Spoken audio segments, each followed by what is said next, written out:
John Gilliman I met, of course, when we were going to do Death on the Nile, and that was an interesting proposition.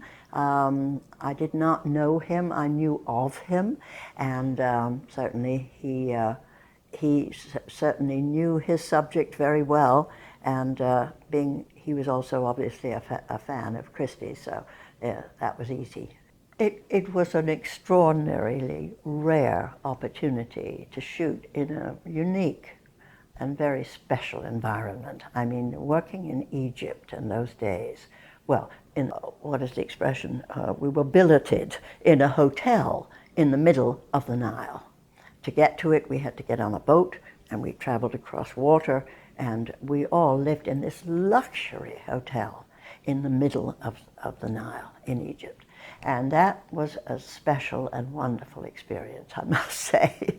I mean, you couldn't have been more comfortable. And, you know, the swimming pools, wonderful food, everything you could possibly want. And then we would get up at 4 or maybe 3 in the morning because of the heat at that time in Egypt.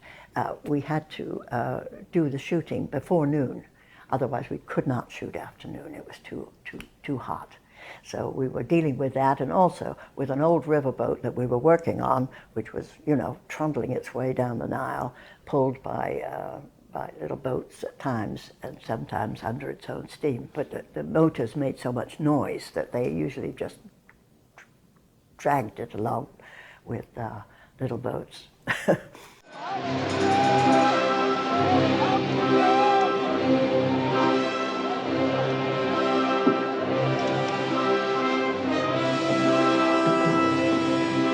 The Connacht was a very compact little river boat, and we were kind of the only dressing room we had on the boat was down below in the bottom of the boat, and it was like a four-bed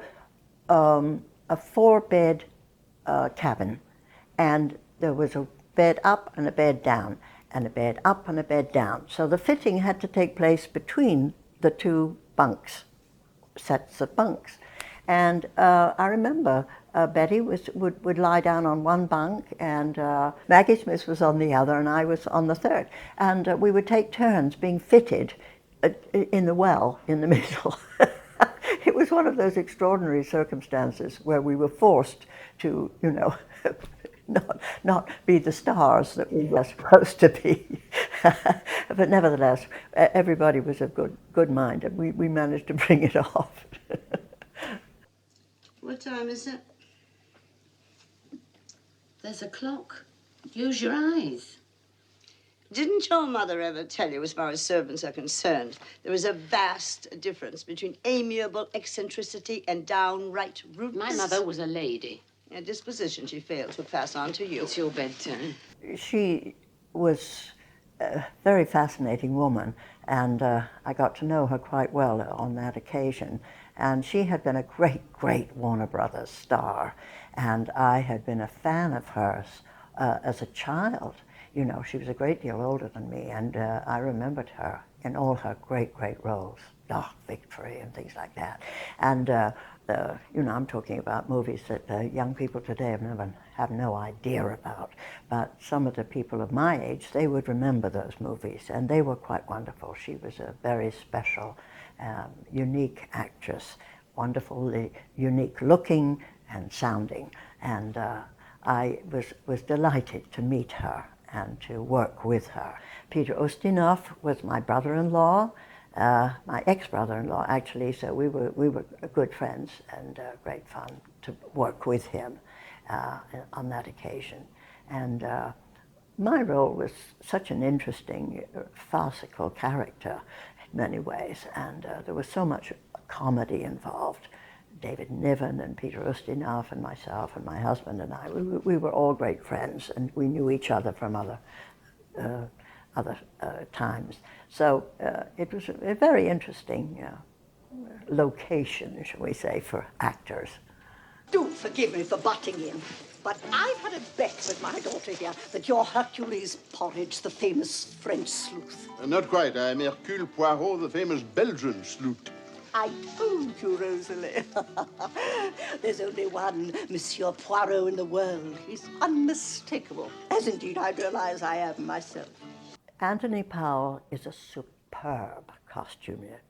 And my costumes on that film, I thought, were absolutely extraordinary and quite original and marvelous, really marvelous. And they were built in New York City by my friend Barbara Matera, and he worked with her, and we all worked together, and we came up with this extraordinary look.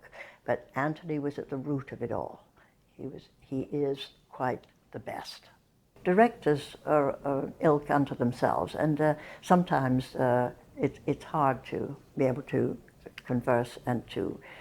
They have so much responsibility, you know. This is the thing people don't realize. But they have to be the final word on how everything is done.